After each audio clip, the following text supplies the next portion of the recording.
Tudo bem com vocês? Júlio Teixeira. Hoje eu quero convidar você a pensar comigo.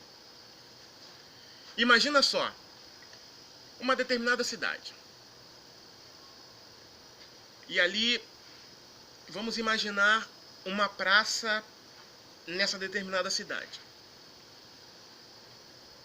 E de repente é enviado para essa praça, para esse local específico, um aparato de resgate com a melhor equipe existente ali naquele lugar. E ao chegar lá, todo aquele aparato, todo aquele pessoal preparado para o resgate de pessoas, de gente acidentada. E o responsável por aquela ação chega naquele lugar e diz: olha, nós viemos resgatar vocês. Só que ninguém ali naquele lugar se dá conta de que precisa de resgate. Ninguém ligou. E alguém pergunta ali naquele lugar: mas o senhor recebeu alguma ligação? O senhor veio porque alguém se acidentou? Ele: não, nós simplesmente saímos para resgatar. Ora, como assim? Um exemplo: será que uma ambulância do Corpo de Bombeiros sai de dentro do seu quartel para nada, para resgatar ninguém? Ou sai mediante uma consciência de que tem alguém precisando de ajuda? Será que na estrada, por exemplo, numa rodovia, o resgate vai ficar rodando, gastando seu combustível e a sua equipe de um lado para o outro, sem que não haja um chamado, sem que não haja consciência de que existe alguém, um veículo acidentado, ou alguém que sofreu um atropelamento, por exemplo? Será que ele vai sair esperando que isso aconteça, ou ele vai ficar de prontidão porque sabe que pode acontecer? Obviamente, a gente sabe, a gente entende que a equipe de resgate só vai a um determinado lugar quando ela sabe que nesse lugar existem pessoas que precisam de socorro, existem pessoas que precisam de ajuda. Não é assim que funciona? Da mesma forma, Deus sabia e sabe que existem pessoas que precisam de ajuda, que existem pessoas que precisam de socorro. E foi por esse motivo que ele enviou o socorro. Confira comigo João, capítulo 3, versículo 17, por favor. Porque Deus enviou o seu Filho ao mundo, não para que condenasse o mundo, mas para que o mundo fosse salvo por ele. Viu o versículo? Assim como uma equipe de resgate não sai sem que tenha consciência de que existe a necessidade de salvar alguém, Deus enviou o seu Filho a esse mundo porque ele sabia que toda a humanidade estava perdida por causa do pecado. O texto que nós acabamos de ler fala sobre isso. Mostra o maior problema que a humanidade tem. E o maior problema que a humanidade tem hoje não é o que está acontecendo nos dias atuais, hoje. Nos dias de hoje. Não é a pandemia, não. Mas o maior problema é o pecado. Porque o pecado vai levar ao homem a ser condenado diante de Deus. O pecado vai levar o homem a perecer, ao invés de ter a vida eterna. E Jesus, ele foi enviado para essa terra para que por meio do sacrifício dele e ressurreição, nós pudéssemos, mediante a fé nele, a fé no sacrifício que ele fez por si mesmo, lá na cruz do Calvário, pudéssemos novamente ser comprados para Deus, pudéssemos ter acesso a Deus novamente, pudéssemos ser reconciliados com Deus. O texto que falamos mostra, aponta a gravidade da situação. Veja que Jesus ele foi enviado, não foi para condenar. Se não foi para condenar, logo todos estávamos condenados. É só a gente pensar. Se ninguém envia uma equipe de resgate sem que ninguém precise, muito menos o nosso grandioso Deus, o Criador de todas as coisas. Deus enviou o seu Filho porque sabia que o mundo estava condenado, e condenado pelo pecado. Condenado à morte eterna. Condenado a uma separação em definitivo da presença dele. Você quer ver uma coisa? Dá uma olhadinha comigo em João, capítulo 3, versículo 16. Porque Deus amou o mundo de tal maneira que deu o seu Filho unigênito, para que todo aquele que nele crê não pereça, mas tenha a vida eterna. Por causa do pecado, o homem está num estado de condenação diante de Deus. E esse texto que a gente acabou de ler é um texto que muita gente conhece, mas às vezes passa batido num termo muito interessante. Não pereça. Olha só, não pereça, mas tenha a vida eterna. Vejam que eles estão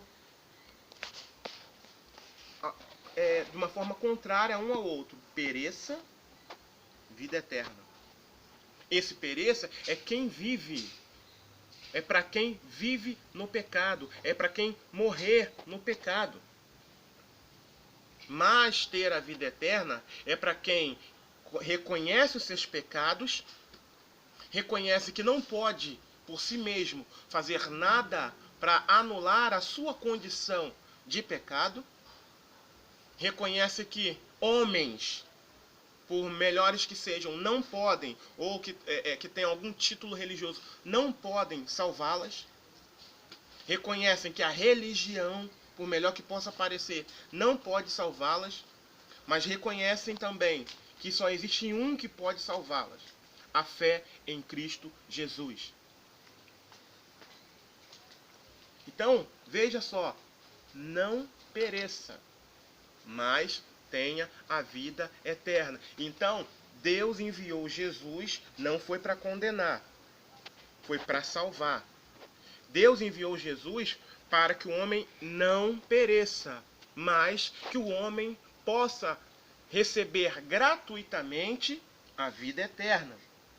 Só que para que o homem, para que o ser humano venha receber gratuitamente a vida eterna, a vida em abundância, importa que ele se arrependa dos seus pecados e se volte para Deus através de Cristo Jesus. Porque o único caminho aceito por Deus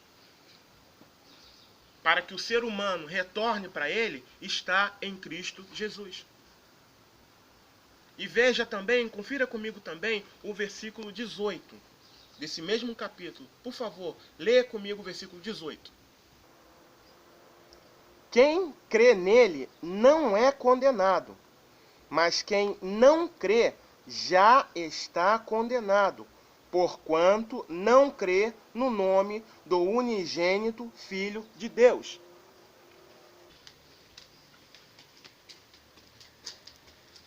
Preste atenção nesse versículo. Quem condena o homem à morte eterna, à separação de Deus, não é o próprio Deus. Mas quem condenou o homem, quem amaldiçoou o homem, foi o pecado. Foi o seu afastamento da presença de Deus. E veja no texto que nós acabamos de ler, que quem crê em Cristo Jesus, quem crê na providência que Deus trouxe a humanidade perdida, quem crê será salvo. Mas quem não crê já está condenado. Por que já está condenado? Por causa do pecado que habita no ser humano, que habita no homem. Então, se você rejeita o resgate, você vai morrer. Se você rejeita o resgate, você vai perecer. Se você rejeita o resgate, você corre um sério risco. Se você quiser continuar vivendo da forma como manda o seu coração, sem observar os padrões que Deus deixou para nós, você vai perecer. Você será condenado. É o que a Bíblia nos ensina. Isso é muito sério. Mas se você crê em Cristo Jesus, se você crê na palavra de Deus,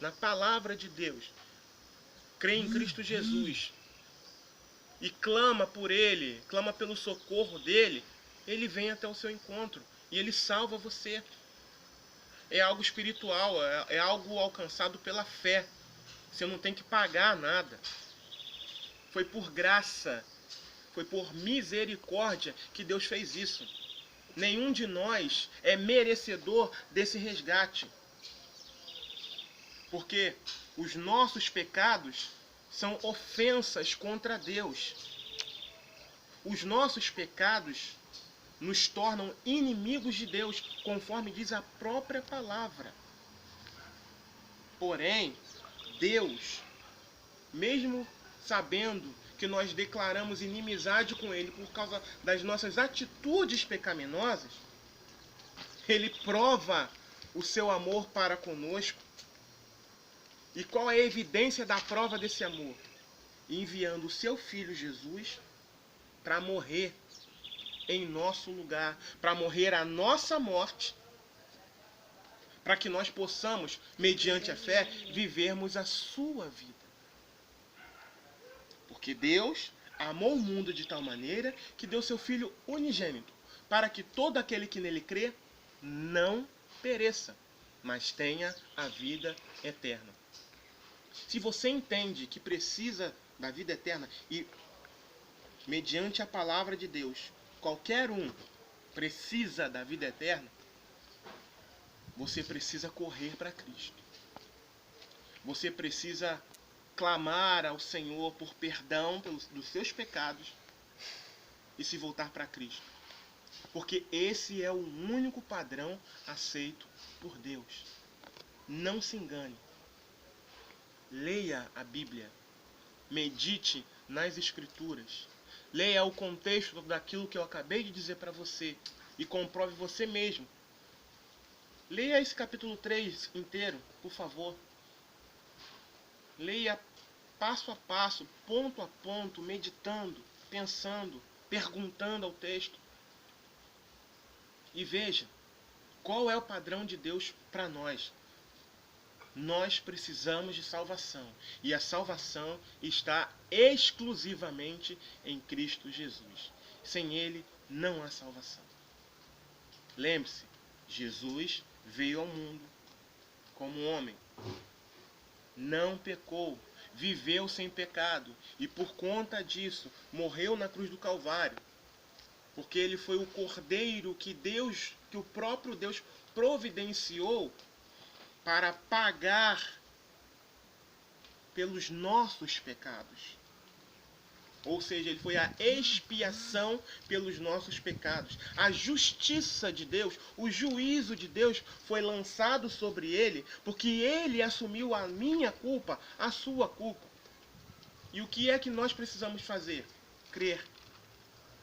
E o crer não é apenas a gente falar com os lábios, mas falar com as nossas atitudes. Com as nossas atitudes.